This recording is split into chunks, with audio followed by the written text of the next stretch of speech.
The Apollo University, University of Leicester. 35 lakhs fees for 3-year BEng UK.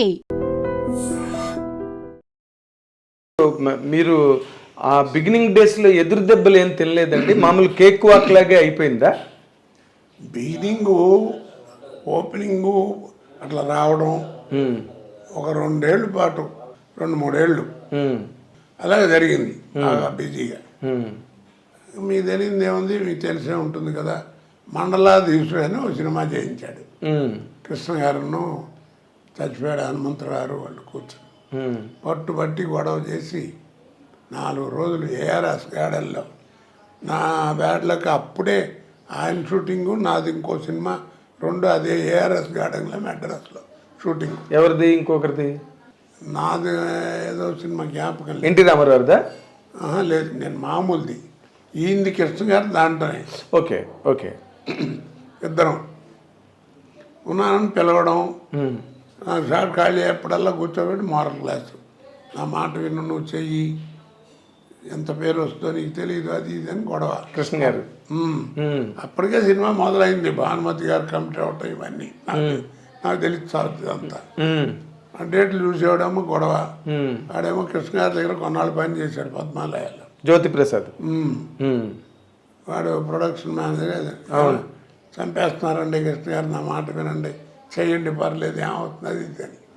నాకేమో భయం, ఎందుకు మనకి తలకాయ నొప్పి, కాంట్రవర్సీ అని, పైగా పెద్ద ఆయన మీద సినిమా, ముఖ్యమంత్రి.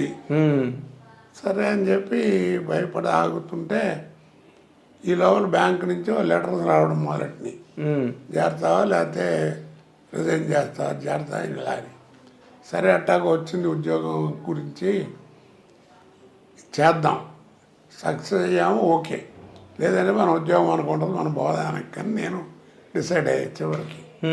సరే కమిట్ అయ్యాను, అది చాలా గ్రాండ్ సక్సెస్ అయింది. బెదవాడలో కూడా కొంచెం దెబ్బలు కూడా తిన్నాను ఆ సినిమాకి. ఎందుకు? అప్పుడు ఖమ్మంలో సినిమా చేస్తున్న పిఎల్ నారాయణ డైరెక్టర్, ఊరేగింపు ఏదో సంథింగ్, ఊరేగింపు అదే సంథింగ్ అదే, ఆ సినిమా చేస్తున్నాను. వాడు పిఎల్, ఊరే ఏమనుకోకరా, రేపు నీకు షూటింగ్ ఉండదు, సారీ అనవసరంగా వేస్ట్ చేస్తున్నా అంటే అన్నాడు. సర్లేరా, అమ్మాయి బెదవాళ్ళ కొత్తగా కాపురం పెట్టింది, వెళ్ళి చూసి వస్తానన్నా. మంచి పని, ఇంకా దానికంటే ఇంకా శుభ్రంగా పోయిరా అన్నాడు. సరే అని పొద్దున్నే అప్పుడు కృష్ణా ఎక్స్ప్రెస్ ఉండేది. అవునండి. ఇప్పుడు ఉందో లేదో తెలియదు. ఇప్పుడు లేదు, అప్పుడు ఉండేది. ఇటు నుంచి వెళ్ళి మళ్ళీ 1 గంట 2 గంటలకు ఉండి మళ్ళీ బయలుదేరేది తిరిగి. సరే దాంట్లో వెళ్ళేవాడు విజయవాడ అంతా, రైల్వే స్టేషన్ అంతా పచ్చ జెండాలు నాన్న హడావిడిగా ఉంది, తెలుగుదేశం హడావిడి అంతా.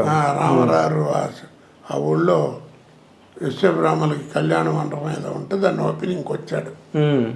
అప్పుడు పేపర్లో కూడా వచ్చింది, పూర్ణ కుంభంతో వాళ్ళు ఇన్వైట్ చేస్తే వెండి దాంతో అది ఆయన తీసుకుని వచ్చేసాడని పేపర్ అంతా చెప్పుకున్నారు జోక్గా. జోకో నిజం ఏదో సంథింగ్. నేను కంగారు పడుతూనే ఉన్నా, అయ్యా బాబోయ్ ఏదో ఈ జెండాలు ఇన్ని ఉన్నాయి, ఎట్లా ఉన్నాయన ఏంటి అనుకుంటూనే ఉన్నాను. ట్రైన్ ఎలా దిగాలని దిగాను, దిక్క తప్పదు కదా. అవును. సరే దిగి ఆ ప్లాట్ఫారం పక్కన ఒక పక్కన ఉంచున్నా, నెమ్మదిగా నడుచుకుంటూ వచ్చా. ఏంటంటే రామారావు వచ్చారు, వెళుతున్నారు అనేది. ఇదే కృష్ణాకి తిరిగి దానికి వెళ్ళాలి ఆయన. ఒకటే ప్లాట్ఫారం అయిపోయింది. చూశారు, రే కోటగాడు వచ్చాడు అని బెల్లమని మీద పడి నానా బీభత్సలే, బూతులు గీతులు కొట్టారండి. ఒకడైతే ఇద్దరు ముగ్గురు పటాపట వేసారు దెబ్బలు. అది నీచంగా ఉంటుంది చెబితే. ఒకడైతే ఇక్కడ కూర్చుని ప్యాంటు జిప్పు కూడా తీసి కానీ ఏంట్రా ఏమొచ్చిందో బేపనం ఇలా బూతులు ఇష్టం తిట్టం చేయటం చేస్తుంటే ఏం చేయాలి అర్థం కాదు. చచ్చిపోతానేమని భయం. అదేలే, లక్కీగా అటు ఇటు దొల్లిగట్టు తప్పని తుడితే ఆ పక్క నుంచి పారిపోయా. బయటకు వచ్చి రిక్షా ఎక్కాను నుంచుని, ఓపెన్ టాప్ రిక్షా ఉంటాయి.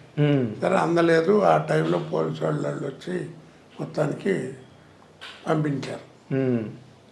అలాగా బ్యాడ్ ఇన్సిడెంట్లు కూడా జరిగినాయి. చెప్తున్నా. అదే ఇది కాకపోతే నాకేంటంటే దానివల్ల సినిమాలు పోయినాయా భయం ఉండేది కాదు. ఎందుకంటే కృష్ణ గారు మంచి ఫామ్లో ఉన్నాడు అప్పుడు. నెలకు ఒక సినిమా రిలీజ్ ఇంచుమించు ఏదో సినిమా. అదేలే ఆ సినిమాలు అన్నిట్లోనూ వేషాలు ఉండేవి నాకు. అదేలేండి. ఆయన వాళ్ళకి మారల్, మీరు మంచి నటుడు అవడమే కాకుండా మారల్ రెస్పాన్సిబిలిటీ కూడా ఉంది కదా. ఆయన చెప్పకుండా అన్నింట్లోనూ ఉండేది. తర్వాత తెలిసేది ఏమైందంటే కృష్ణ గారు చెప్పారండి అని మామూలుగా అంటారు కదా. అలా నాకు అందువల్ల నాకు సినిమాల్లో వేషాలు లేవని బాధ లేదు. కాదు, ఇప్పుడు ఇలా మీరు దెబ్బలు తిన్నారు విజయవాడ స్టేషన్లో కృష్ణ గారికి తెలిసిందండి? కృష్ణ గారికి చెప్పారు ఎవరైనా? వచ్చిన తర్వాత కృష్ణ నవ్వుకుంటూ ఆయన ఏమైనా కొట్టారంట కదా ఆయనకి సరదా అవతరాలని కనిపించడం అంటే జోక్. అవును, ఆయన సినిమా పోయినా ఆయన అలాగే మాట్లాడేవాడు. అవును, దానికి ఒక ఉదాహరణ ఉంది. ఒక సినిమా రైతు బిడ్డ ఏదో సినిమాలో ఎదురుకుండా భరద్వాజ ఆఫీస్ ఉండేది ఎదురుకుండా వాళ్ళ నాన్నగారి ఇంట్లో ఎదురుకుండా ఇంట్లోనే. అక్కడ ఉండేది చిల్లర కళ్యాణం వాళ్ళు సినిమా తీస్తున్నారు. నా దగ్గర డేట్లకు వచ్చారు 15 రోజులు ఎంతో కావాలని. డైరీ ఇది సంఘాన్ని చూపిస్తే ఖాళీ లేదు. ఏదో ఒక రోజు 2 రోజులు అంటే అడ్జస్ట్ అది లేదు. వాళ్ళు ఏం చేశారు, అక్కడికి వెళ్ళి ఎవరో మొత్తానికి కృష్ణ దొరకట్లేదండి కోట గారు, డేట్లు ప్రాబ్లం అట్టున్నా 3 లక్షలు అడుగుతున్నాడు అని చెప్పారట. 3 లక్షలు ఏంటి ఆయనకి అప్పుడే అని కృష్ణ గారు వాళ్ళు కోపం వచ్చి కృష్ణ గారు పక్కన ఫోన్ చేశాడు. పద్మాలయాలో కాస్ట్యూమ్ కృష్ణ బట్టలు కుట్టుకుంటూ అక్కడ ఉన్నాడు. బాగుంటాడు లాక్ 2 నెలలు పట్టి వేయించారు. అతను వేస్తున్నంతసేపు కృష్ణ గారు నన్ను ప్రాణం తీస్తూనే ఉన్నాడు. జాగ్రత్త, పొట్టిగా ఉంటాడు, భలే ఉన్నాడు, వాడు చేస్తున్నాను, నవ్వు వచ్చేస్తుంది, వీళ్ళని అద్భుతంగా ఉంది, నువ్వు జాగ్రత్తగా ఉండాలి, నిన్ను చూసి సత్యనారాయణ గారు లేట వణికారు, నువ్వు ఇంకా అంతకంటే ఎక్కువ వణకాల్సి వస్తుంది, అది ఇది వాళ్ళకంటే పౌరాణిక సినిమాలు అన్నీ ఉన్నాయి, నీకేమి లేవు, సోషల్ అది ఇది అని ఏడిపించేవాడు. ఏం చేస్తామండి ఇక నేను కూడా ఊరుకునేవాడిని. డేట్లు లేవు కదా, ఏం చేయాలి, కర్మ అట్లా చెప్పారు చేశారని మనకు తెలియదు కదా. అవును, ఇవన్నీ తర్వాత తెలిసింది. ఆ సినిమా తెనాల్లో చిట్టి అంటారే మహారాజు కొడుకు, అవును, తిరుపతి చిట్టి, వాడు డైరెక్షన్లో రైతు బిడ్డ ఏదో సినిమా చేస్తున్నా. అక్కడ ఈయన హీరో. రైతు భారతమా కాదు, రైతు బిడ్డ లాంటిది ఏదో. Okay okay. సినిమా చేస్తుంటే కోట సినిమా పోయింది, ఫ్లాప్ అయింది, అట్టర్ ఫ్లాపు. వాళ్ళే రిలీజ్ ఆయనకి అక్కడ గుంటూరు దగ్గర షూటింగ్. నువ్వు ఉంటే బాగుండేది అన్నారా అందరూ. అక్కడ కాస్ట్యూమ్ కృష్ణ ఇచ్చాడు, మొత్తం పోయింది సినిమా అది అని ఆయన నవ్వుకుంటూ చెప్పాడు. ఏంటి మాట్లాడవేంటి అన్నాడు. నేను చెప్పాను, ఏముంది సార్, ఒక్కటే నాకు ఎప్పుడు నమ్మేది, 0 క్యాండిల్ బల్బుకి 100 క్యాండిల్ బల్బుకి హోల్డర్ ఒకటే, స్విచ్ చేసినప్పుడు దాని వెలుగు తెలుస్తుంది, ఎందుకంటే ఏం చెప్పాలి అని కృష్ణ గారికి చెప్పారా మీరు? కృష్ణ గారితో అన్నాను. ఆయన ఓ నవ్వు, దుప్పలేగా ఎక్కడ పుట్టొస్తాయని నీకు మాటలని. ఇట్టప్పుడు షూటింగ్ అప్పుడు కూడా జోకులు చెప్తూ ఉండేవాడిని కదా. అవును అవునవును, నాకు గుర్తుందండి. దాంట్లో పాపం ఆయన అందులో కొంచెం జోవియల్గా ఉంటాడు, చాలా జోవియల్ మనిషి, స్వాభావికంగానే బాగా మనిషి, ఆయన మంచి మనిషి.